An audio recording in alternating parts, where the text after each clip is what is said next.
Bueno, antes de partir, un pequeño recuerdo para Mauricio, después cuando estaba haciendo Mauricio Chandía su residencia, ahí está. Parece que a veces trabajamos, pero en realidad otras veces lo pasamos harto bien. Y de hecho, normalmente los residentes están en juerga, mientras los staff estamos trabajando y haciendo la pega. Pero bueno, así es la cosa. No fueron años tan difíciles, ¿no? Fueron años entretenidos. Así que eso lo digo por si hay algún interesado realmente que quiera estar con nosotros, no es tan terrible. Logran finalmente sobrevivir. Bueno, vamos a partir. No funciona esto. Vamos a poner más,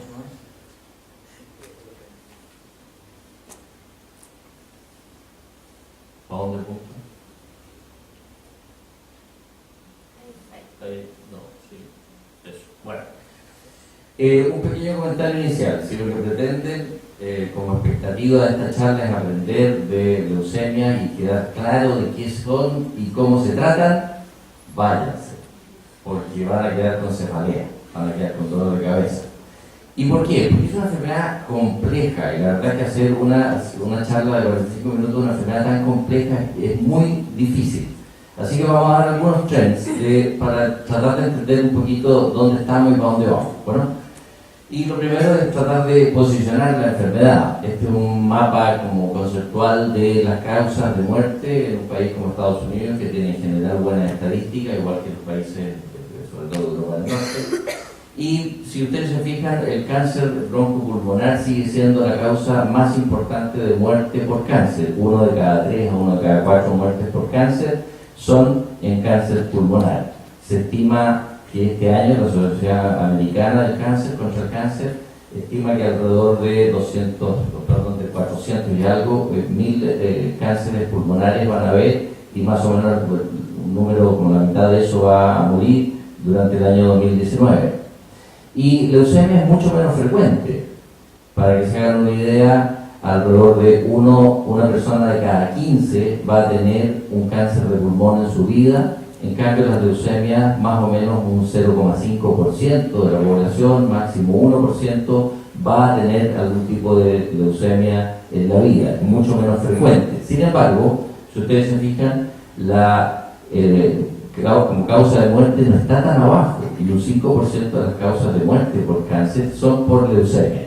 Y eso quiere decir que la letalidad de la enfermedad, o sea, la probabilidad de morirse por tener la enfermedad, desgraciadamente es bastante alta, y si bien tenemos muchos cambios hoy en día, no ha sido tan dramático ese cambio.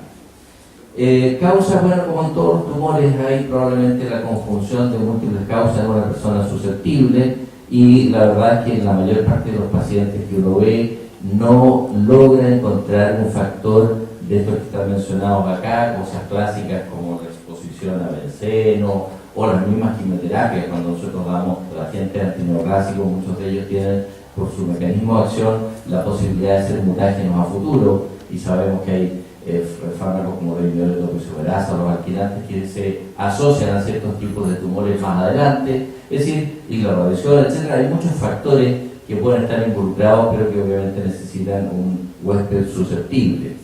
Y hay algunas enfermedades hematológicas, y que vamos a ver cada vez más por el tema de la expectativa de vida de la población, que va siendo cada vez mayor. Las neoplasias mieloproliferativas crónicas son poco frecuentes, pero tienen claramente asociado la probabilidad o la posibilidad de hacer un tumor, y de hecho hay una leucemia aguda mucho más que la población general. Pero fíjense, la mielodisplasia, alrededor de un tercio de los casos, puede evolucionar finalmente en una leucemia aguda. Y la mielodisplasia es una enfermedad del adulto mayor, y cada vez la gente vive más. Ustedes saben que la expectativa de vida de nacer en Chile hoy en día es de alrededor de 79-80 años, y dividido en 84 para las mujeres, 76 para los hombres. ¿Sabían eso? Nos matan una década antes y trabajamos más, pero ustedes tienen guapo.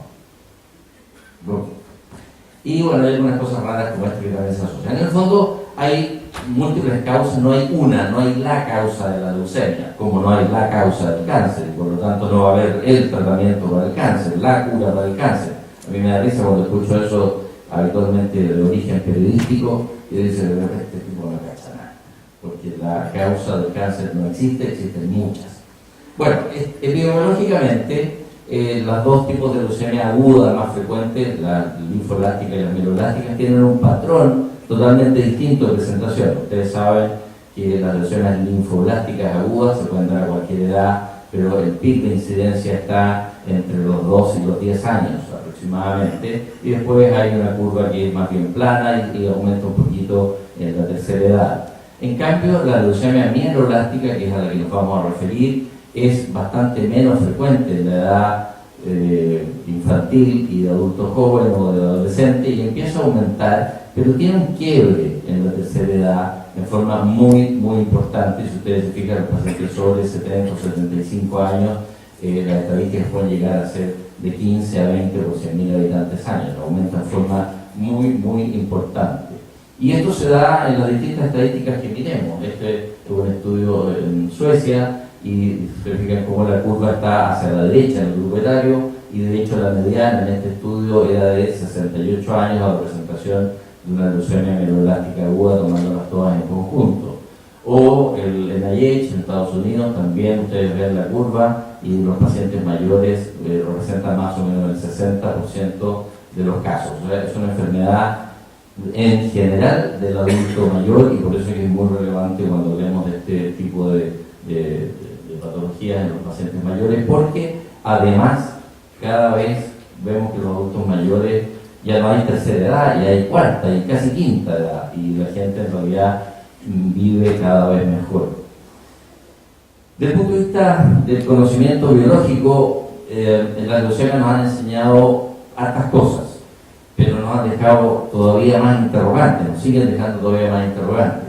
Desde el punto de vista genómico, ustedes saben que el primer oncogen detectado fue BCR-ABL a comienzos de los 80, y después toda esta historia, y algunos que vamos a hablar acá, que tienen que ver con factores pronósticos desfavorables, otros favorables, y hay bastantes genes que tienen que ver de alguna manera con la producción de leucemias agudas, y entonces se nos empieza a enredar el pandero. O sea, la leucemia amiloide aguda no es una enfermedad, es un grupo grande de enfermedades con constituciones genómicas muy complejas. No solo eso, sino que si miramos, por ejemplo, categorizamos por lo que llamamos factores de riesgo clínico, sabemos que hay enfermedades que tienen un riesgo, comillas, favorable. No es que sea bueno tener leucemia, siempre es malo, pero hay algunas que son un poco menos malas y otras un poco más malas. Y, por ejemplo, si miramos las dos alteraciones genómicas más frecuentes, que son las mutaciones de FLT3, que la doctora Angelina nos va después a expandir, o la mutación de nucleofosmina, son las más frecuentes. Sin embargo, es interesante que esta, por ejemplo, que es de pronóstico desfavorable, cuando uno ve la presentación clínica del paciente de la leucemia, resulta que un porcentaje no despreciable, casi un tercio, tienen factores de riesgo clínicos que aparecen como favorables, y sin embargo tienen FLT3, como anda ese paciente. Otros, muchos tienen factores de riesgo intermedios o francamente desfavorables.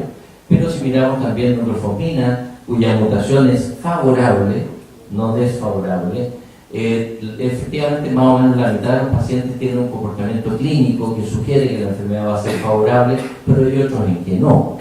Y esto es viendo solamente dos genes, hay muchos otros. Y hay algunos que son particularmente malos, por ejemplo, la presencia de un cariotipo complejo. Si ustedes se fijan, esa barra es de puros pacientes que tienen factores de riesgo adverso. O sea, cuando hay cariotipo complejo, que significa más de 3 alteraciones, o 3 o más, según la clasificación que queramos ver, alteraciones genómicas, alteraciones cromosómicas, ese paciente va a ir mal y tiene en general una forma de presentación con criterios de riesgo elevado, y así una serie de cosas. Entonces, no hay en la mayoría de estas enfermedades, salvo algunas excepciones, no es que haya un gen, una enfermedad. Hay algunas que sí, por ejemplo, la leucemia amiloide crónica, sabemos que la charlocasión 922 genera la enfermedad, listo, chao. O que la charlocasión 1517 genera la leucemia premelocítica, se acabó. Pero la mayoría de las enfermedades, en realidad, hay múltiples alteraciones genómicas. Y esto sí me pidieron que lo dijera, que va a entrar en una prueba que va a ver al final, para que lo memoricen, es fácil.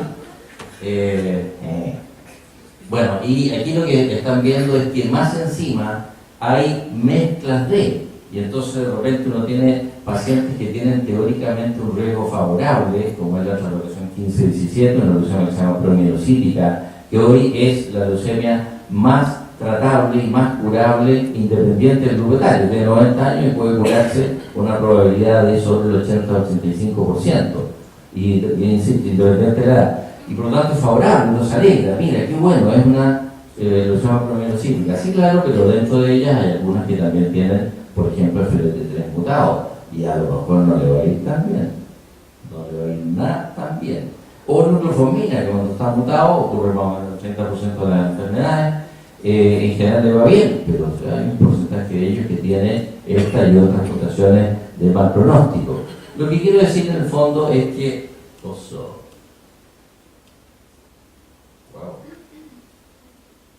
¿Lo veo muy torpe? No. Ahí. Y se han establecido estos mapas como de relaciones, en que tú ves que no es constante que un gen, una enfermedad, un comportamiento, sino que hay mezclas. Y entonces pueden haber enfermos que tienen factores favorables y desfavorables, lo que lo complica mucho más todavía, porque después hay que tomar decisiones terapéuticas de qué hago con el enfermo. Y ustedes ven cómo hay combinaciones o uniones entre todos estos grupos de alteraciones genómicas, cada una con su significado pronóstico, algunas no tan conocidas tampoco. Lo que quiero decir es que la leucemia mieloblástica aguda es un grupo grande de enfermedades con una diversidad de comportamientos clínicos y porque hay detrás una gran diversidad genómica, una gran inestabilidad genómica, y eso es lo que confiere, mucha variabilidad. Y de hecho, si vemos por qué es complejo, porque tienen factores que influyen en el comportamiento de la enfermedad, en la tasa de respuesta, en la sobrevida. Si miramos en forma individual, por ejemplo, genes de fusión, hay algunos que son, ya lo dijimos, muy buenos. La translocación 15-17, la leucemia promielocítica, o la leucemia que tiene inversión del cromosoma 16, ustedes ven cómo la sobrevida es bastante buena. No todos, porque si se fijan aquí la curva cae al comienzo, quiere decir que hay algunos pacientes que no responden o que fallecen por complicaciones o simplemente la enfermedad los mata. No en todos los casos es buena, pero la mayoría de esos pacientes van a andar bien. Si en cambio tenemos otra translocación que es la 821, que también es considerada de pronóstico favorable, resulta que sí, tiene una curva descendita, porque es mejor que otros más malos, pero también hay muchos pacientes que fallan. ¿Por qué? Porque 821 puede ser favorable, pero puede estar combinado con algunas que son desfavorables. Por ejemplo, sabemos que la expresión del CD56 en los pacientes que tienen translocación 821 como que les va mal, recaen, no es que no responden, pero recaen más fuerte, o más probabilidad, o si tienen FLT3 mutado ya no son tan buenas, ¿se fijan? Entonces es complejo, y hay algunas que son muy malas, por ejemplo las que comprometen el gen MLL, la inversión del 3 o el cariotipo complejo. Y lo mismo si miramos otro tipo de alteraciones, en este caso no fusiones de gen, todos los que tienen que ver con CEPA o con IDH, que son de pronóstico favorable. En cambio otras como la neuplería de P53 son claramente desfavorables. O sea, de nuevo el concepto es: no hay una enfermedad, hay muchas. Y este es un ejemplo también para ver, Evangelina después lo va a profundizar, pero el efecto de algunos sobre otros. Por ejemplo, si el nucleofosmina está mutado, que sabemos que es bueno, y DNMT3A está wild type, está no mutado, la presencia o no de FLT3 tiene un impacto que no es tan intenso, pero hay un impacto. O sea, cuando FLT3 no está mutado, a esos pacientes les va mejor que si FLT3 está mutado. Pero si cambia la mutación de este gen, manteniendo nucleofosmina, resulta que la presencia de FLT3 hace un componente mucho más agresivo y a los enfermos les va francamente más mal. O MLL, que si está mutado, independiente de cuáles otras cosas, va a andar mal siempre, y si no está mutado, el enfermo va a andar en general mejor. ¿Se fijan cómo se nos enreda el cuento? ¿No? Entonces, ¿cómo interpretamos esto? ¡Qué angustia! Porque cuando nos llega un enfermo, no es solo hacer diagnóstico por el microscopio, decir, mieloblástica, se trata de tal manera y más o menos le va a ir así. Churra, abanico de posibilidades de cómo le va a ir al enfermo es muy grande y hay que tener en consideración entonces todo esto. Dicho esto, se ha intentado hacer estrategias como de caracterización para más o menos decir qué vamos a hacer en cada enfermo. Entonces, en casi todos los grupos americanos, europeos, etcétera, y en la sociedad chilena también, se han hecho estas clasificaciones para decir, mira, vamos a considerar favorable o desfavorable o intermedio a estas cosas.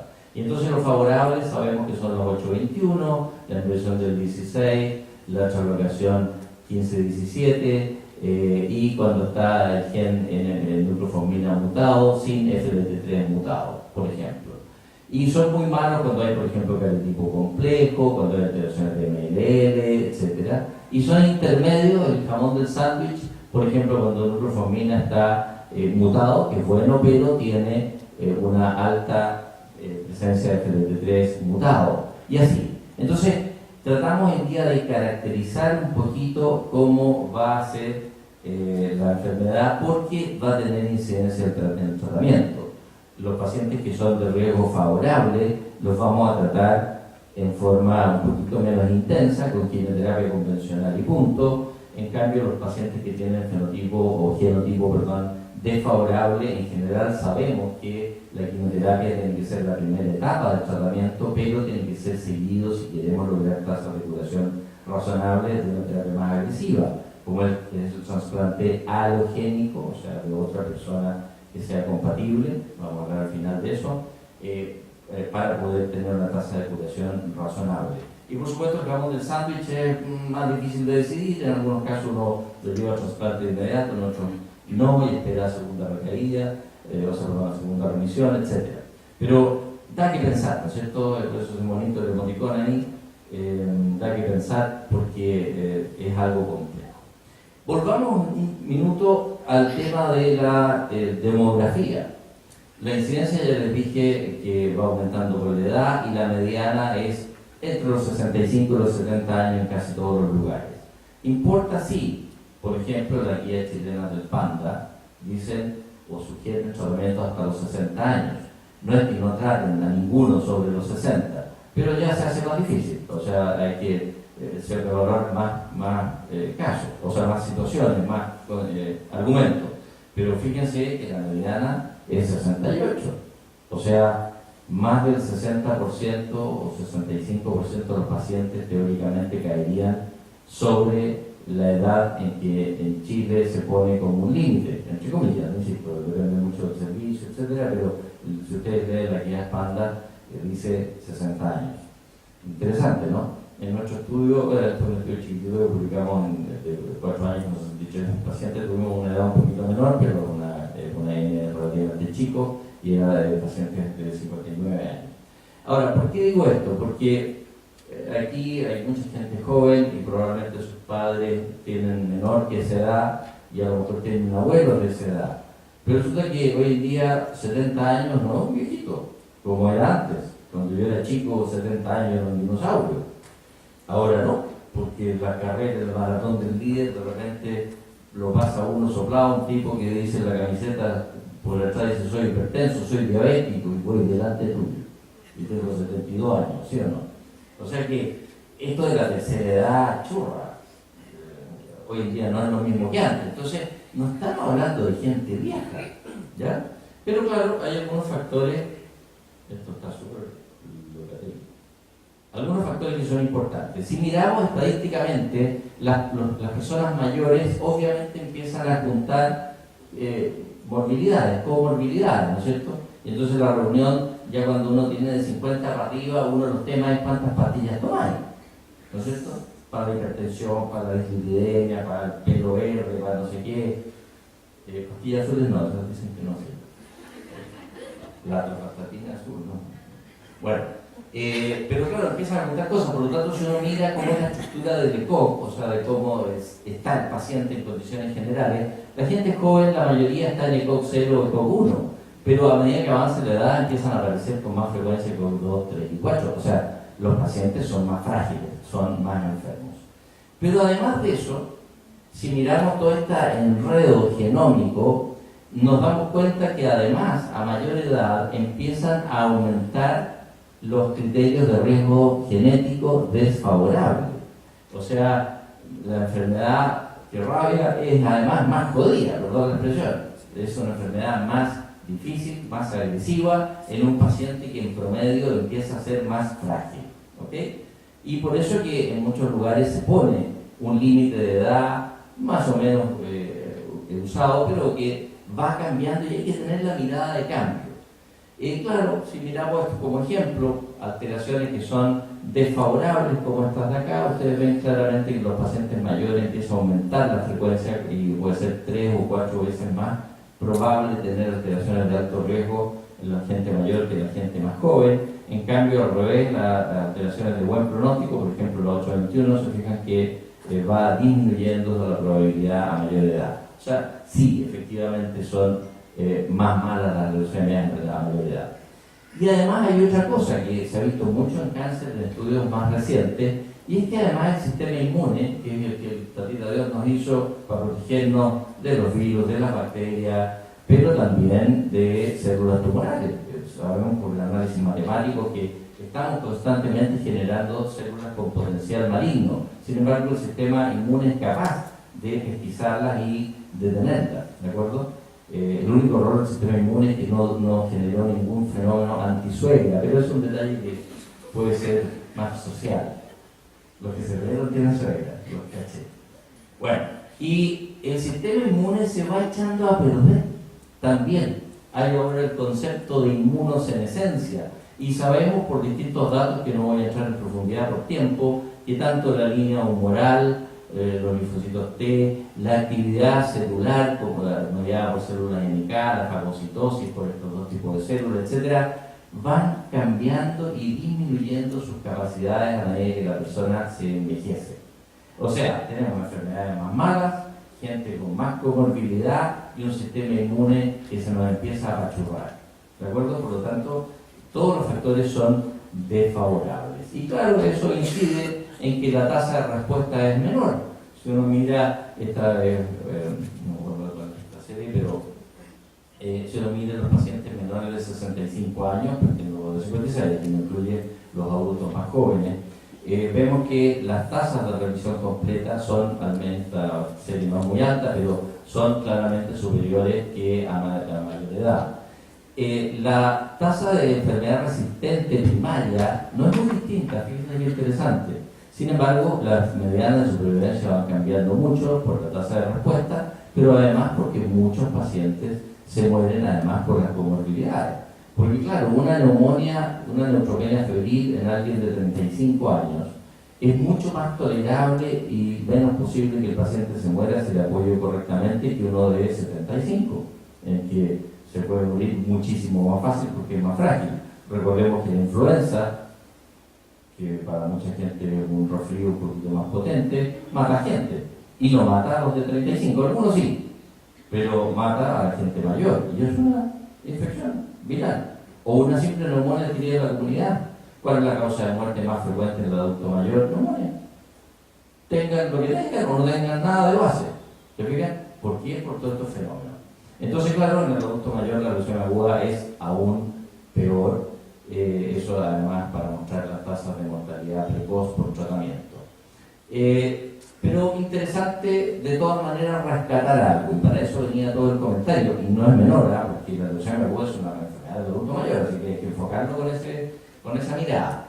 En los pacientes menores de 60 años, sabemos que son curvas clásicas, que los pacientes de riesgo favorable, aquí están metidos todos los riesgos favorables, les va más o menos bien, no tan bien como quisiéramos, pero uno ve que hay sobrevivientes de largo plazo, 10, 15 años, o sea, gente curada, en un porcentaje que no es despreciable. Si consideramos que 30 años atrás estas curvas eran dramáticamente bajas, eso no es tan despreciable, que en cambio los que tienen criterios de alto riesgo les va mal, y son de los que hay que meter más terapia no novedosa, más trasplante, etc. Y los intermedios, por supuesto, intermedios. Pero hay grupos que son claramente diferentes. Bueno, en el adulto mayor también. Y es cierto que hay grupos que de alto riesgo, de riesgo intermedio, que no les va muy bien. Si ustedes se fijan, las medianas son cortitas, son de menos de un año. Sin embargo, hay pacientes que logran sobrevivir, o sea que dentro de los adultos mayores también hay algunos criterios de riesgo favorables, y por lo tanto la edad per se no debiese aparentemente ser un criterio de exclusión para ningún tumor, diría yo, pero para la leucemia, que son los Ferrari de los tumores, como digo yo a los pacientes, tampoco. O sea, hay enfermedades que pueden andar bien, enfermos que pueden andar bien. Se fijan que aquí hay plató. Cuando en una curva de sobrevida de Kaplan-Meier hay plató, quiere decir que la enfermedad es potencialmente curable, ¿de acuerdo? Cuando no hay plató, la enfermedad no es curable. Ustedes saben cuál es la típica y clásica curva que no tiene plató, la curva de la vida. Poblacionalmente, los seres humanos se van muriendo. O sea, la curva de la vida humana no tiene plató. No es cierto, nunca para. Por lo tanto, conclusión muy importante, la vida es una enfermedad 100% mortal de transmisión sexual. El chiste es bueno, ¿no? Bueno, entonces es importante rescatar eso, y por lo tanto hoy debiéramos hacer esto que ya en algunos países más modernos se hace, y es, a ver, ya, ok, el paciente tiene 72 años, tiene una leucemia aguda, no lo excluyamos, veamos, ¿cómo es su calidad de vida? ¿Es un gallo que está bien, que sabe trotar los domingos, que pasea a sus nietos y que está feliz en la vida? ¿O es una persona que está medio malón, que tiene comorbilidades, que tiene polifarmacia? ¿Cómo es su ECO? Tiene una evaluación geriátrica, y nosotros cada vez estamos metiendo más a los geriatras en que evalúen a nuestros pacientes y nos digan, oye, sí, fíjate, este hombre es fit, dale huasca, ¿ok? ¿Y por qué? Precisamente por eso que les decía, ¿sí? Podemos reconocer algunos subgrupos que a lo mejor no tenemos que excluir, y entonces hay formas de valorar, esta es una de tantas, pero valorar factores de riesgo para decir, oye, mira, ¿vale la pena o no vale la pena? Y sabemos que hay algunos pacientes que tienen muchos factores de riesgo elevados, que su sobrevida en realidad es mínima, y ahí es discutible si voy a darle terapia intensiva, a lo mejor tengo que darle terapia paliativa nomás, o al menos que introduzcamos cosas nuevas que nos vayan mostrando otros fenómenos, ¿de acuerdo? Pero recordar entonces que la edad no es un sinónimo de exclusión.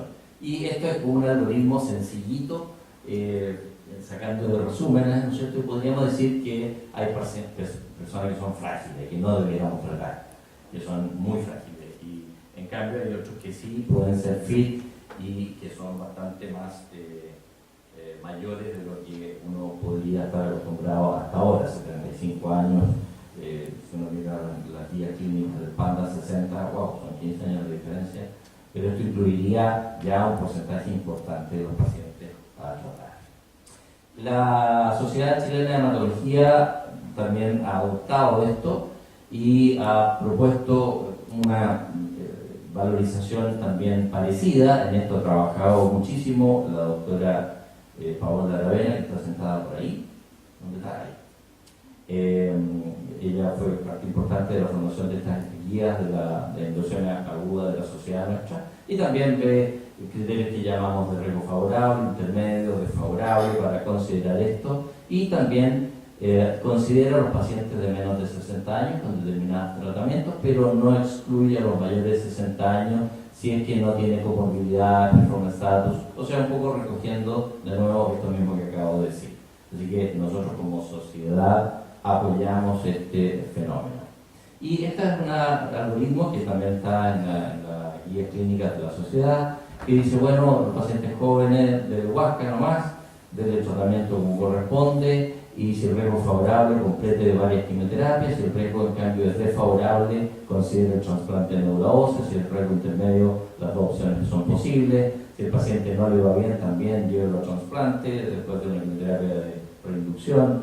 Y en los pacientes mayores incluso no deja fuera la posibilidad de trasplante alogénico. O sea, si el paciente, insisto, está en buenas condiciones y ha mejorado muchas las técnicas de trasplante, considerémoslo también. Y eso sí que estamos bastante alejados de lo que pasa a nivel país. Aquí, aunque nos duele un poquito, en el manejo de este tipo de enfermedades hay dos Chiles.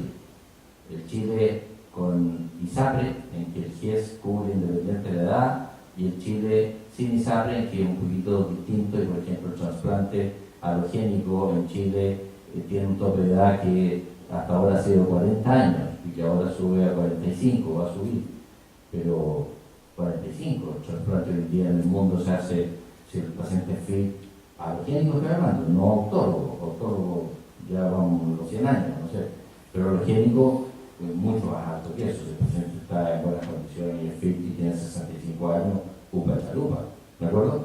Entonces, tener abierta la mente a todo tipo de terapia. Ahora, ¿cómo se tratan estas cuestiones? Interesante, esta es una guía de la NCCN, de la guía americana, de la versión de junio del año pasado. Y lo que más usamos es un tratamiento estándar con citarabina en dosis bajas por infusión continua por 7 días, más una antraciclina como la diarubicina o la daunorubicina en dosis plena. Y eso es lo que usamos prácticamente en todas partes del mundo, ¿de acuerdo? Es como un estándar. Sin embargo, hay algunas, las mismas guías se propone como posibilidad en un paciente menor de 60 años partir, por ejemplo, con dosis alta de citarabina. Fíjense aquí, la citarabina en dosis baja son 100 a 200 miligramos por metro cuadrado por 7 días. 200 por 7 son 1400 miligramos por metro cuadrado, recibiría un paciente con dosis estándar. En cambio, la dosis alta pueden ser 2 gramos por 6, cada 12 horas por 6 días, o 3 gramos por 4 días al día, o sea, gramos por decilitro por metro cuadrado por 2 veces al día por 3 o 4 días. Estamos hablando de 10 a 15 veces más, bastante potente y por supuesto con mayor morbilidad. Y simplemente para que vean que las guías clínicas no son una verdad absoluta, para nada. De hecho, hay un análisis que salió hace poco, creo que fue en New England, que analizaba cuántas de los parámetros que consideraban las guías clínicas tenían fundamento en ensayos clínicos y no solo en consenso de comillas expertos, opinión de expertos, y son no más allá de un 30%. O sea, lo que consideramos, no, mira, la guía de los neozelandeses, no sé qué más, patilla. Un tercio tiene fundamento, el resto son buenas ideas, ¿ok? Y aquí vamos a mostrar como botón la dosis de citarabina en inducción. Y ustedes ven que dosis alta, dosis intermedia o baja son exactamente iguales. Y esta guía que les acabo de mostrar es la guía americana del año pasado. ¿Se fijan? Bueno, ahí hay que tomar decisiones. Otros esquemas que se proponen, por ejemplo, uno que incluye fludarabina, una droga muy importante en muchas patologías y en esta también, por lo que se llama el esquema FLAR-IDA. Tampoco parece haber mucha impacto cuando uno lo usa así. Sí tiene impacto en los pacientes que logran remisión, ahí se ve que se separan. Y probablemente el FLAR-IDA sí es un esquema útil en inducción, o sea, en primer tratamiento en un subgrupo. Por ejemplo, yo personalmente creo que los pacientes que tienen una alusión aguda que vienen de una mielodisplasia se favorecen del FLAR-IDA versus el 7+3 convencional. Porque hay algunos estudios chicos que lo muestran así, que la tasa de remisión sería un poquito mayor, y es lo que a uno le ha tocado ver, pero de nuevo, es un poquito una opinión, ¿de acuerdo? Si ustedes miran las guías americanas, europeas, dan distintas opciones, así que nadie tiene la verdad absoluta en esto, desde luego. O el número de ciclos, por ejemplo, si yo le doy inducción al paciente y después decido darle consolidaciones, vamos a ver en la experiencia nuestra cómo es el impacto que tiene eso. Lo que se llaman terapias de consolidación, que habitualmente son con dosis altas de AC, sola o con otras cosas, y sí tiene impacto. Si ustedes le dan solo una inducción y después le dan un solo ciclo de quimioterapia de consolidación, porque por ejemplo el enfermo es poco fit o tuvo muchas complicaciones en los primeros ciclos de quimioterapia, ok, a algunos les va bien, pero la curva cae en forma muy violenta. ¿Se fijan? Esto es una serie de riesgos favorables, pues son todos pacientes que tienen translocación 821, o sea, riesgo favorable. Y claro, a los que les dan huasca y le dan 3 o 4 ciclos de consolidación, que no es menor, implica harto tiempo de hospitalización, etc., les va muy bien. En cambio, si le dan menos quimioterapia, a ese paciente no le va a ir bien, aunque sea un factor de riesgo favorable. ¿Ok? ¿Qué pasa con mayores de 60? Las guías clínicas internacionales no los excluyen, ¿de acuerdo? También dan tratamiento y hay algunos que consideramos fit, así como, buena onda. podían andar bien, pueden recibir quimioterapia por estos factores de ahora evaluación geriátrica, etcétera. Y entonces en ellos tratamiento estándar, pero empiezan a aparecer también otras cosas que Evangelina después va a reforzar, como por ejemplo si tienen mutación de FLT3, a lo mejor agréguele un fármaco que inhiba FLT3, como una taurina, ¿te fijas? Porque a lo mejor podemos tener un impacto, digo a lo mejor porque hecho tenía que discutir, ¿ya? Pero claro, son pacientes que uno, si son desfavorables también, uno puede tener más problemas, pero se pueden incluir en tratamientos de quimioterapia.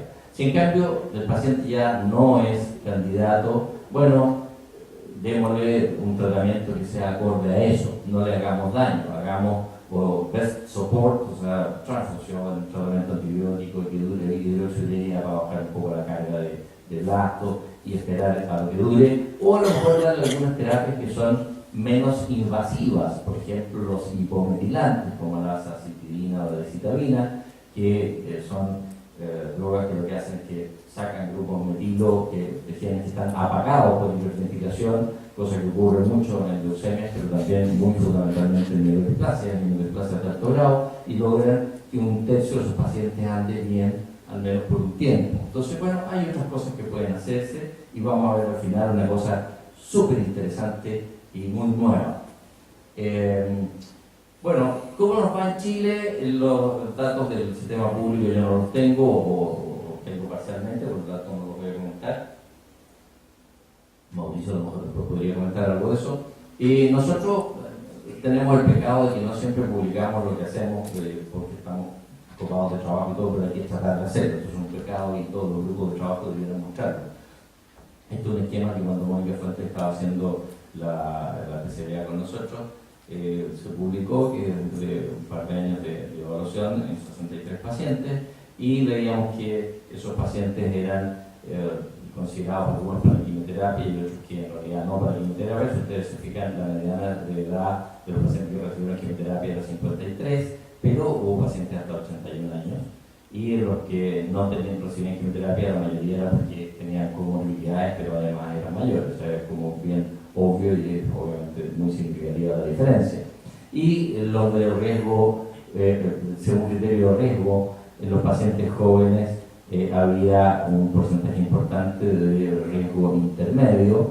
En los pacientes mayores, menos, pero eso es falso el dato, porque si ustedes se fijan, aparece como desconocido en 68%. ¿Por qué? Porque ese paciente es muy frágil, llega mal, no tiene un score para decir que es fit. Bueno, ¿valdrá la pena estudiarlo tanto?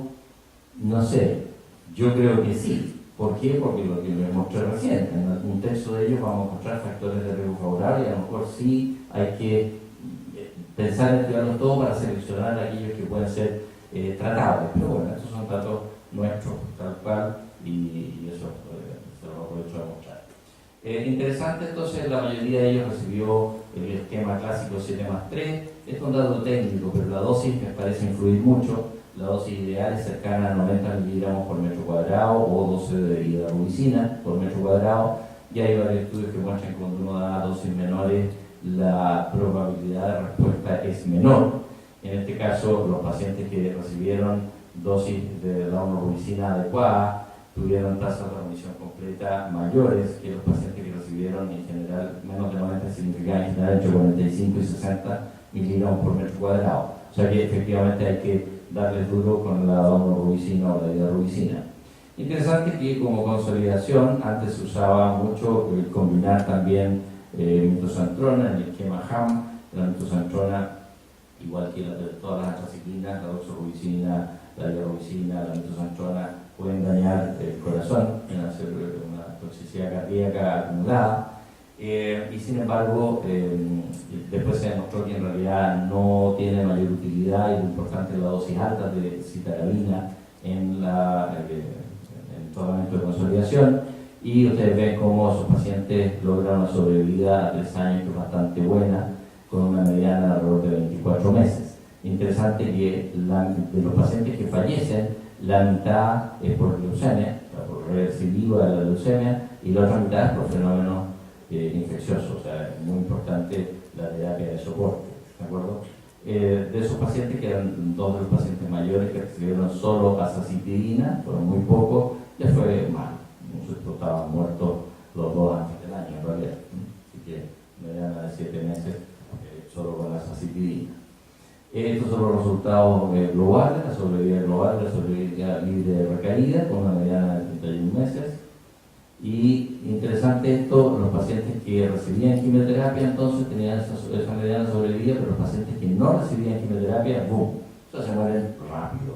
La leucemia aguda mata rápido, es un Ferrari. Si el paciente se diagnostica y no se trata y o no responde, está muerto en semanas o a lo más un par de meses, salvo casos esporádicos. No es como un linfoma murado que puede estar 10 años, un cáncer de próstata metastásico que puede estar 10 años, un cáncer de mama que puede estar 20. ¿De acuerdo? Es una enfermedad rápida, es un Ferrari, no es un fito.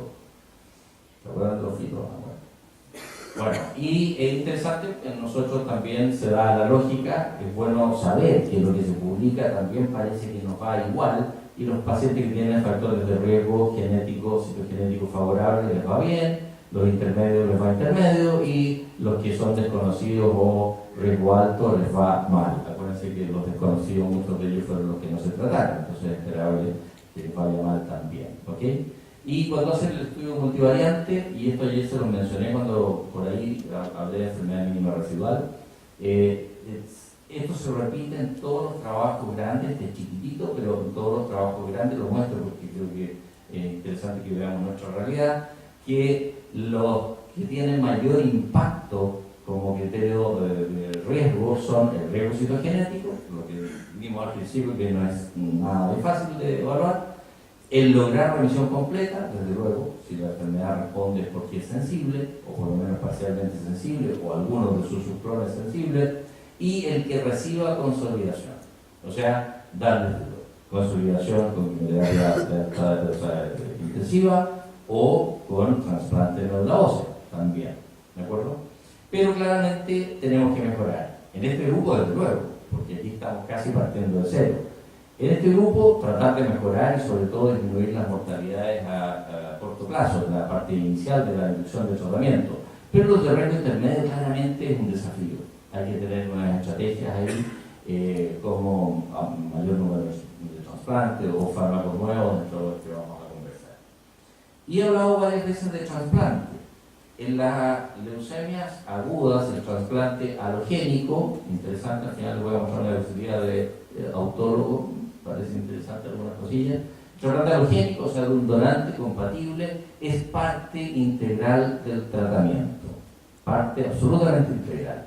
Uno logra remisión y si el paciente tiene criterios de riesgo desfavorables o favorables intermedios, tiene que ir idealmente a un trasplante alogénico. Gracias a Dios ha bajado mucho las tasas de mortalidad relacionadas al trasplante hoy en día, se manejan mucho mejor y tenemos en todos los centros de Chile y en el mundo gente más experta en manejar trasplante, por lo tanto los pacientes se mueren menos y efectivamente mejora. Y en todos los grupos no.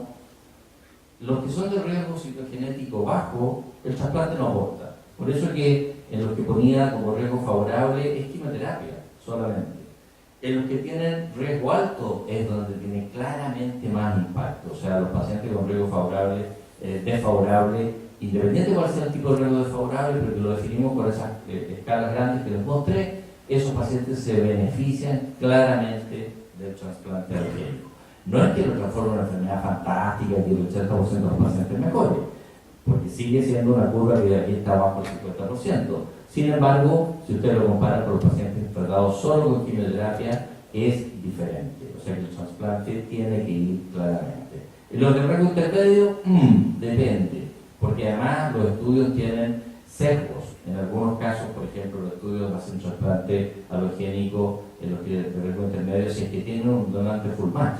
Y si no tienen, no lo hacen y lo hacen en primera recaída. O sea que hay un sesgo biológico. Y así. Entonces es más difícil valorar, pero probablemente en subgrupos de riesgo intermedio, por ejemplo, el que no hace remisión en el primer tratamiento, distinto, o que hace una enfermedad mínima residual no óptima, ese paciente debería ser considerado de riesgo más bien alto y llevarse a trasplante. Y es un poco la política que nosotros hemos seguido.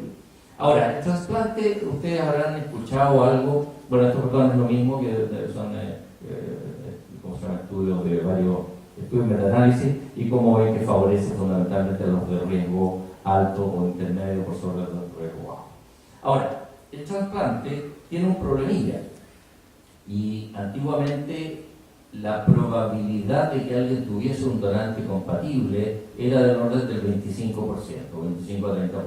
¿Por qué? Porque había que usar un donante hermano full match, o sea que su HLA fuera 6 de 6, ¿de acuerdo? Y eso estadísticamente es más o menos un 25% por hermano. Por lo tanto, había muchos pacientes que no podían, simplemente, aunque tuvieran indicación teórica, no podían ir al trasplante o no tenían donante. Después aparece el donante no relacionado y más o menos en la misma época el trasplante de sangre de cordón. El sangre de cordón umbilical es rico en células CD34, en células progenitoras, y entonces se formaron bancos.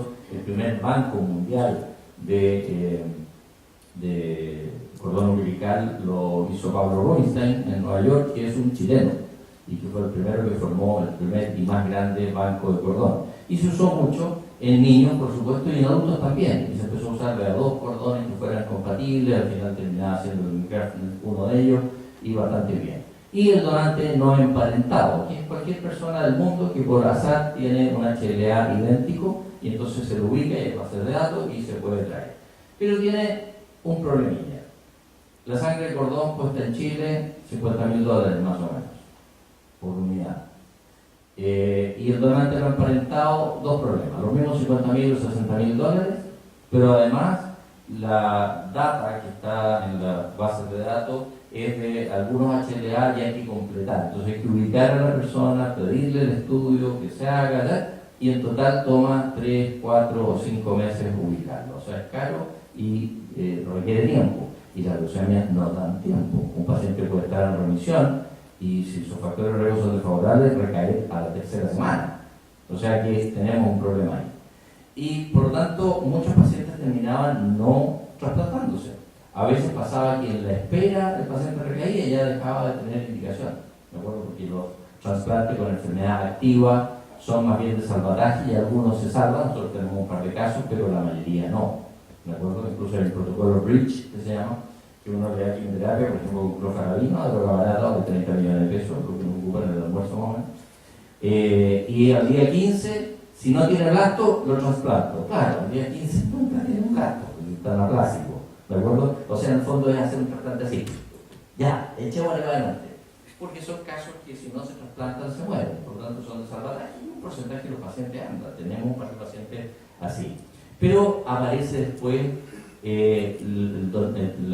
otro donante alternativo que es el haploidéntico, o sea que tiene un solo grupo de HLA idéntico. Y esto es muy interesante y muy simple y muy barato. ¿Por qué? Porque es la adolescencia, ¿verdad? Porque todo el mundo tiene o el papá, o la mamá, o un hermano, o un hijo, o un primo, o una tía que va a ser haplo. Por lo tanto, casi no hay personas que no tengan un donante potencial ahora. Y pero qué locura, o sea, hace 15 años atrás o 20 años atrás era un disparate decir que alguien se trasplantara si no era 6 de 6 o 5 de 6, porque el GBH, o sea, la enfermedad de injerto contra huésped, que el injerto, la médula que genera el sistema inmune, rechaza al cristiano, que es su huésped, lo mataba. Bueno, pero a alguien se le ocurrió decir, ¿y qué pasa si le damos quimioterapia después de ponerle la célula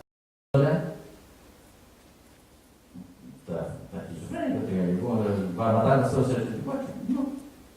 Mata esencialmente las células T citotóxicas, que son las que gatillan fundamentalmente el GBH. Y funciona, las ratitas funcionaban, y en los seres humanos funciona. Y entonces no hay que gastarse $50.000.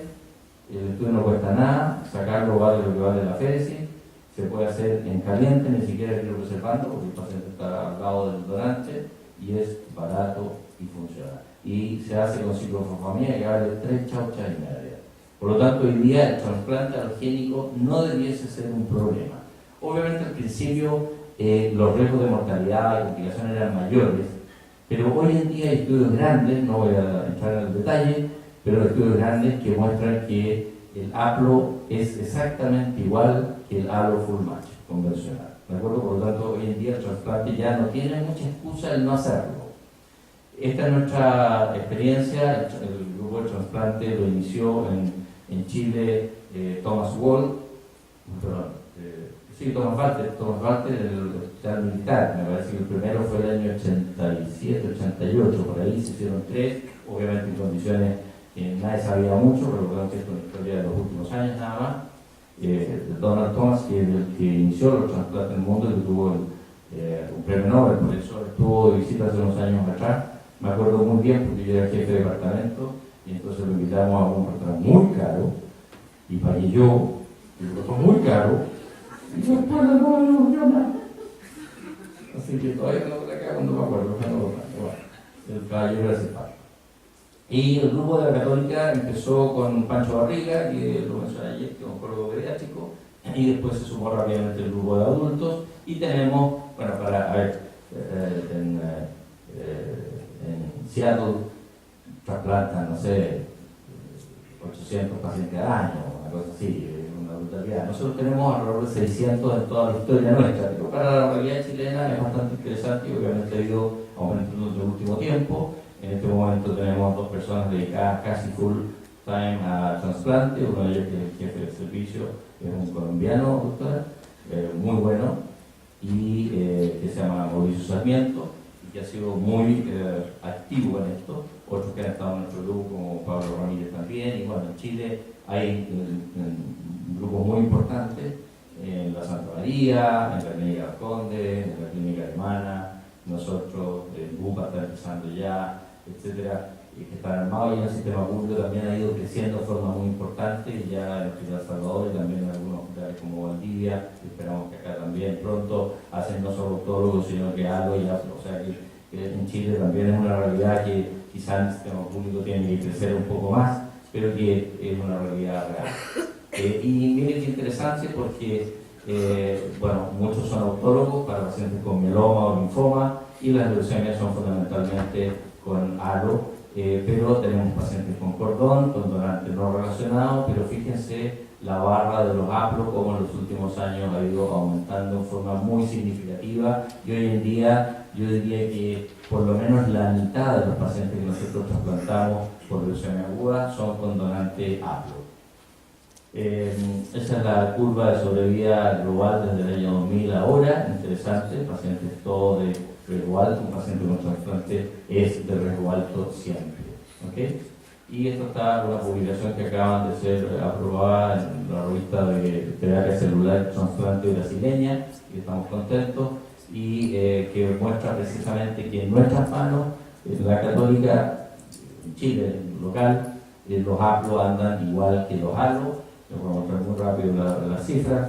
Los pacientes son absolutamente comparables, los que van a ir a haplo, que los que tienen un donante full match. Ustedes ven que no hay ningún P ni en el tipo de tratamiento, ni en el tipo de enfermedad, que van a tener de mielodisplasia, ni alteraciones de alto o bajo riesgo, etc. Y si ustedes se fijan, el haplo y el halo anduvieron igual, no hay P significativamente diferente en el momento del engraftment de navocito, de plaqueta, en la cantidad de pacientes que hacen GVH agudo, delgado, bajo y alto, de GVH crónico, etc. Los pacientes con haplo en nuestras manos andan igual que los halo full match. ¿Okay? Ese es el mensaje, ahí está la curva, estos son los full match, y estos son los haplos, pero no hay diferencia estadísticamente significativa. De modo tal que tenemos las herramientas, sabemos cómo más o menos tratar a los enfermos, pero sabemos que hay una diversidad grande. Ese sería un mensaje que hasta ahora debiese ser claro, y cuando hablamos de enfermedad o de leucemia mieloide aguda, estamos hablando de muchas enfermedades, una gran bolsa de gatos que tenemos entre las manos. Entonces, bueno, ¿qué podemos hacer? Porque ya más quimio pura y más trasplante ya parece que no aumenta mucho la tasa de mejoría. Entonces, como en otras enfermedades, como el más rato el mieloma, el linfoma, hay drogas nuevas, y la gracia está en que estamos pensando ya en targets biológicos específicos, y entonces hacer terapia dirigida biológicamente, ¿no es cierto? Si el mieloma está incrementada la actividad en capa B por los proteasomas, bloqueemos el proteasoma, vamos a hablar de eso más rato, seamos dirigidos. Y aquí hay múltiples lugares en los que podemos actuar, en proteínas quinasas, inhibirla, mutaciones epigenéticas, una serie de cosas que no vamos a entrar en detalle sobre las que podríamos actuar. Y para introducir un poco lo que va a hablar después de Evangelina, por ejemplo, tomemos el FLT3. Si se acuerdan, una de las primeras diapositivas decíamos que las dos alteraciones moleculares más frecuentes de leucemia aguda, independiente de la forma de presentación, eran mutaciones de FLT3 y de nucleofosmina, ¿se acuerdan? Y FLT3 decíamos que es mala onda, la doctora nos va a explicar en detalle por qué es mala onda el FLT3, y resulta que si tenemos FLT3 mutado, nos va más mal. Esta diapositiva ya la había visto, ya la había mostrado. Entonces, ¿habrá alguna posibilidad de que cuando está FLT3 mutado lo inhibamos, hagamos algo que neutralice el efecto desfavorable? A lo mejor sí. Y entonces aparece, voy a saltarme esto porque probablemente Evangelina va a hacer de por qué es malo el FLT3, estos eran un poco los datos de por qué es malo, y aparece un trabajo que es reciente y que permitió la autorización de la FDA para el tratamiento con un inhibidor de FLT3 en pacientes que tienen FLT3 con alguna de las dos mutaciones más importantes que les va a hablar la doctora. Y entonces este trabajo se llama Ratify, en que la curva de sobrevida global, ustedes ven que es diferente para los pacientes que usaron midostaurina, que es un inhibidor específico de FLT3, versus los que no. Ahora, si reconozcamos que este trabajo y la crítica que se le hace necesita más tiempo de evaluación y más N. ¿Por qué? Porque claro, si uno lo mide con la mediana, la estadística, acuérdense que son verdades manipulables, ¿no es cierto? Porque claro, si uno mira la mediana de los pacientes que no recibieron midostaurina, todos estos pacientes obviamente tenían mutación de FLT3, resulta que la mediana de los que no recibieron fue de 25 meses. ¿Se fijan? En cambio, la mediana de los que recibieron midostaurina fue 75. Claro, pero es que la curva se corta justo donde está el 50%. Porque en realidad, si ven la diferencia de las curvas, no es tan pronunciada. ¿De acuerdo? Así que hay que valorarlo en su justo peso. No es que sea la última chupada del mate, pero sí aporta, ¿no es cierto? Y los pacientes que tienen FLT3 mutado nos puede decir, hey, ojo, aquí tenéis algo que puede ayudar por lo menos un poquito más. Probablemente sea muy difícil que logremos una droga o un grupo de drogas que hagan un gran cambio. Nosotros hemos probado muchas drogas con alta dosis, con trasplante, pero entonces ir ganando estos pequeños pasos no es irrelevante, ¿de acuerdo? Otro tema es la farmacoeconomía, que no voy a entrar en ese detalle porque si no tenemos todos deprimidos, pero importante ir valorando estas cosas. Dos palabritas sobre algo que después podemos explayarnos si ustedes quieren en la pregunta, pero que es la enfermedad mínima residual. ¿Se acuerdan que en el gráfico de cómo nos iba a nosotros con los pacientes, el lograr respuesta completa era muy importante en el pronóstico? Y eso es porque si ustedes detectan enfermedad mínima residual, o sea, número de células bajo el nivel que el microscopio permite, y en general, medio mágicamente para casi todas las enfermedades, 10 a la menos 4, un punto de corte saludable, los pacientes que no logran ese punto de corte les va claramente peor. Y ustedes ven cómo las tasas de recaídas son importantes. En cambio, los pacientes que logran una enfermedad mínima residual, y esto es válido para prácticamente cualquier enfermedad que miren, les va mucho mejor. Y cuando entonces tratamos a un paciente, incluyendo las terapias que queramos, quimioterapia de inducción, quimioterapia de consolidación, con o sin trasplante, con midostaurina, con otras cosas, tenemos que tratar, si queremos apuntar a curación, de lograr enfermedad mínima residual negativa. ¿Okay? Y ya para terminar, una cosa interesante. El autotrasplante siempre se ha dicho, no tiene lógica en leucemia. Tiene lógica en linfoma, porque la médula puede estar negativa, entonces yo le pongo de vuelta y no pasa nada y efectivamente funciona. En mieloma no hay idea, pero ¿por qué si lo estás sacando médula o precursores, pero tú sabes que lo reimplantas células plasmáticas? Sí, pero hay estudios que han marcado las células plasmáticas permanentes, o mejor dicho, las que yo le reinstalo al paciente, y los pacientes recaen no por las células que tú le reinstalaste, sino que por las que quedaron. Y así todo el trasplante autólogo mejora, lo vamos a ver en el próximo bloque, la mediana de supervivencia categóricamente y un estándar de tratamiento. Pero en leucemia aguda, que la enfermedad es medular, por esencia, parecía poco lógico. Sin embargo, no es tan malo, y resulta que las cifras del trasplante autólogo están entre la quimioterapia y el halogénico, y se acercan más al halogénico, por lo menos para algunos tipos. Por ejemplo, un factor de riesgo bajo o intermedio bajo, que sea no muy fit para recibir mucha quimioterapia, a lo mejor consolídalo con un trasplante autólogo. Lo dejo abierto a discusión, pero es una posibilidad y algunos grupos lo hacen. El grupo de PETEMA, el grupo español, lo demostró en la leucemia linfolástica hace más de 15 años. O sea que tampoco una idea nueva y loca, sino que no hay que descartar un pequeño rol del trasplante autólogo, que dicho sea de paso es un mal nombre. El trasplante autólogo debe llamarse quimioterapia de alta dosis con rescate hematopoyético. Es una quimioterapia. No tiene el efecto GBL de injerto contra la leucemia que tiene el halogénico. Por lo tanto, es una terapia sencilla, poco cruenta hoy en día, mortalidad mínima. Tiene una mortalidad que es muchísimo menor que la de una neumonía en un paciente mayor adquirida la comunidad. O sea que no es más mortal que una hemigastrectomía. ¿Okay? Bueno, y pasan cosas, no voy a mencionar, hay múltiples fármacos en prueba y múltiples drogas que sean, y múltiples targets moleculares. Pero hay una cosa interesante, por ejemplo, se generó esta droga que se llama venetoclax, que es un inhibidor de BCL2. Si se acuerdan, BCL2 está alterado en muchos linfomas, tanto de alto como de bajo grado. Es la clásica alteración del linfoma folicular. Y es un antiapoptótico. Entonces, si está activo, la célula no se muere nunca. ¿De acuerdo? Bueno, resulta que se pensó en eso, y de hecho la aprobación de la FDA inicial de venetoclax fue para el LLC, que es una linfaría crónica, después el linfoma de células del manto y Waldenström, todas de línea B. Interesantemente, donde menos ha funcionado es en folicular, que es donde debería teóricamente funcionar más. Hay protocolos ahora probándolo con Gasay o con pero resulta que la leucemia también está exacerbado por CL2.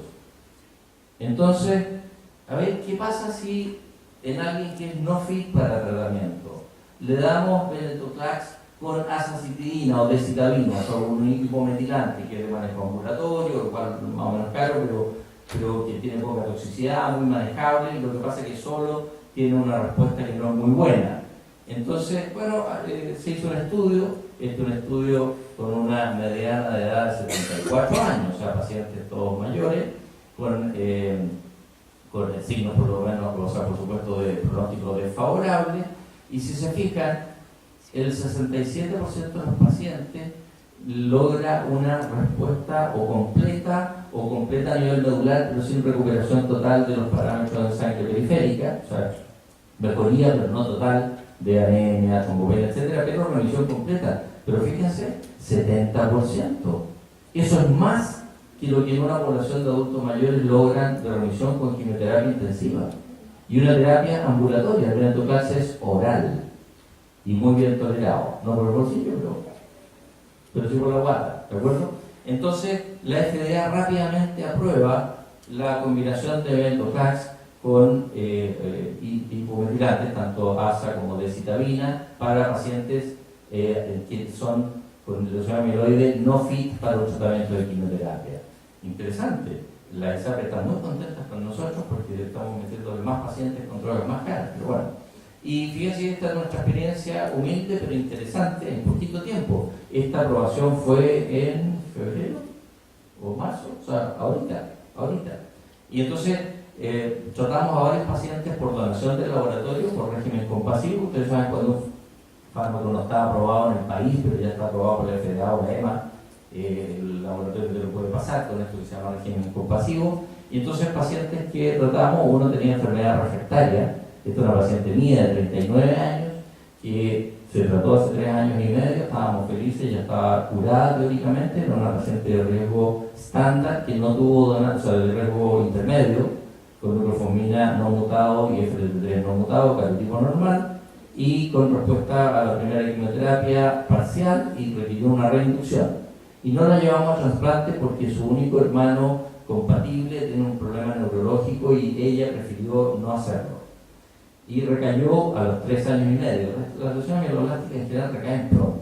Así que pasados los 2 y medio, 3 años, uno como que empieza a relajarse. Cuando está enfermo a los 3 años y medio recayó y fue refractaria a quimioterapia de reducción con flavidad y estábamos en la duda de si usar clofazimina para reducirla, hacer este protocolo Bridge y trasplantarla así con los ojos cerrados.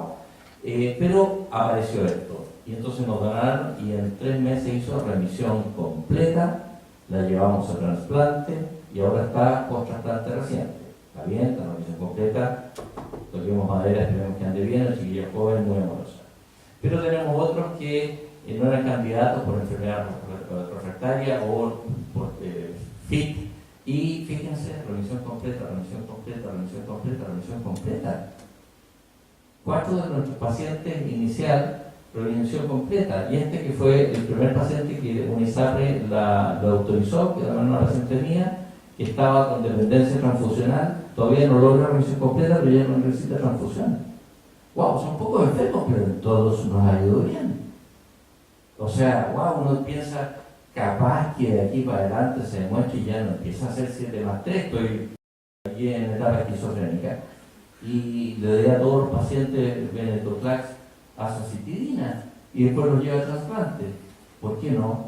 O sea, interesante cómo está cambiando la cosa por este fenómeno. ¿Somos todavía unos trogloditas? Sí. Todavía usamos quimioterapia, que es algo así como cuando un gallo tiene gangrena y yo le corto el brazo, acabó la gangrena, claro, te quedas sin brazo. La quimioterapia es eso, es medio bruta, pero por ahora es necesaria. Pero los targets dirigidos están dando que hablar y es muy interesante. Argentina nos va a expandir el tema en el FLT3. Pero esta es mi sensación. Somos trogloditas, pero estamos cachando el mote del DNA. La cuestión genómica y que después pasa a la proteómica. Y entonces, wow, a lo mejor tenemos que ser un poquito más inteligentes. Y esto es el futuro.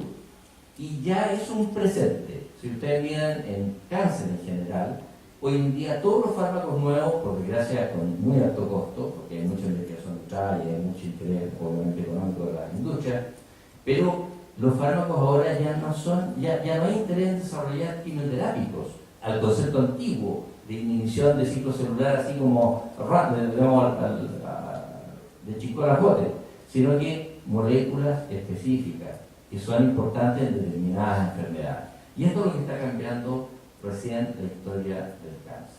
Eso quería compartir. Muchas gracias.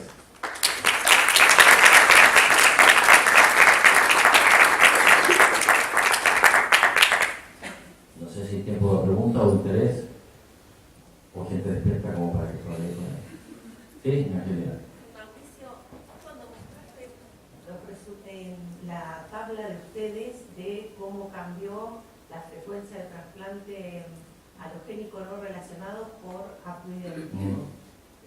Actualmente, si ustedes tienen un paciente joven y no tiene donante halogénico y tenés las dos opciones, el haplo o el no relacionado, ¿por cuál se inclina? Haplo. Sin duda de duda.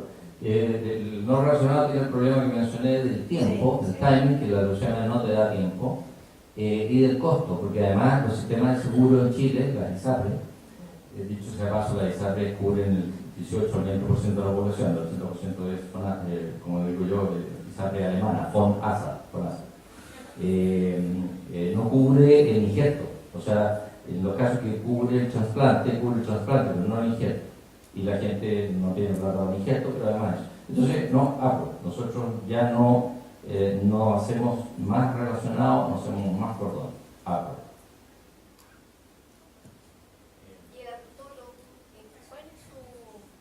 El autólogo se hace de rutina en mieloma, lo vamos a ver en la siguiente charla.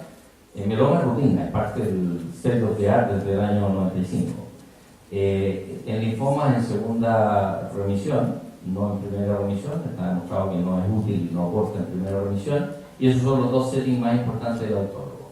Menciono lo de autólogo en leucemia porque el grupo español lo demostró en leucemia linfoblástica hace más de 10-12 años, más como 15. Y mostró que era una muy buena forma de consolidación y que estaba por debajo, pero poco por debajo del halogénico. Y en mieloblástica también hay trabajos que yo mostré. Ahora, probablemente es una buena quimioterapia de consolidación, pero el rol podría ser en ese paciente que yo no quiero darle muchos ciclos de quimioterapia porque es un paciente frágil y que a lo mejor una neutropenia febril lo puede matar. Prefiero a lo mejor hacerle una sola consolidación con un trasplante autólogo que darle quimioterapia por más ciclos, por ejemplo. Nosotros no lo hacemos mucho, lo hemos hecho en un par de pacientes, pero no lo hacemos mucho, pero creo que hay que darle una mirada, o sea, tiene un subgrupo de pacientes, no los de alto riesgo, eso por ningún motivo, eso debe ser alogénico. ¿Conclusión? La pregunta era, bueno, primero felicitarlo por su excelente conferencia, doctor, y bueno, en realidad lo que usted hizo mención en algún momento al sistema público es cierto. Nosotros hasta los 60 años tratamos pacientes, hasta los 65 con algún criterio. Estamos progresando en la parte digamos, de trasplantar pacientes de mayor edad y de a poco se han notado algunos cambios. Pero claro, nuestra sobrevida dista bastante de lo que debería ser, lamentablemente por la falta de recursos. Pero se está trabajando en eso y esperamos que las cosas mejoren en el futuro a medida que se vayan abriendo más centros de trasplante y por qué no hacer algún día trasplante localmente. Un comentario, perdón, respecto a eso. Esto, como en la clase de cuarto año, cuando vemos leucemia con los alumnos del pregrado de medicina, se ríen, pero yo les digo, miren, lo más importante cuando usted detecta una leucemia es que el enfermo esté vivo para tratarse. Porque la leucemia aguda, como se presenta habitualmente con fenómenos de citopenia, y la más peligrosa de todas es la neutropenia, porque hacen fiebre, o sea, hacen cuadros de sepsis rápida, y a veces el germen es una porquería, una Escherichia coli que la mira feo y se muere, pero en ese contexto de cero neutrófilos puede ser mortal en horas, o una trombopenia muy severa, que suele no ser la que más problemas nos da, pero que también es la segunda causa de muerte después de las infecciones en inducción en la primera etapa por hemorragia cerebral. Pero si uno hace un buen manejo de soporte con antibiótico-terapia, con terapia transfusional, aislamiento y partir rápido con la quimioterapia, puede salvar a muchos pacientes. Yo me acuerdo cuando yo ingresé a la Sociedad de Hematología, hacíamos presentaciones mensuales de la sociedad, que es algo que es útil, pero por distintas razones dejó de hacerse.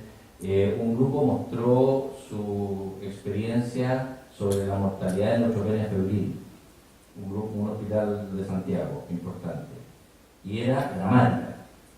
Y ellos lo mostraron muy transparentemente en ese momento, y era dramática. La tasa de mortalidad con neutropenia febril que tenían superaba el 40%, que es algo que hoy en día no puede ser. O sea, las tasas de inducción, de mortalidad en inducción, deberían ser menores al 6 al 10%, y son mayores los pacientes mayores, por supuesto, pero son cada vez más bajas.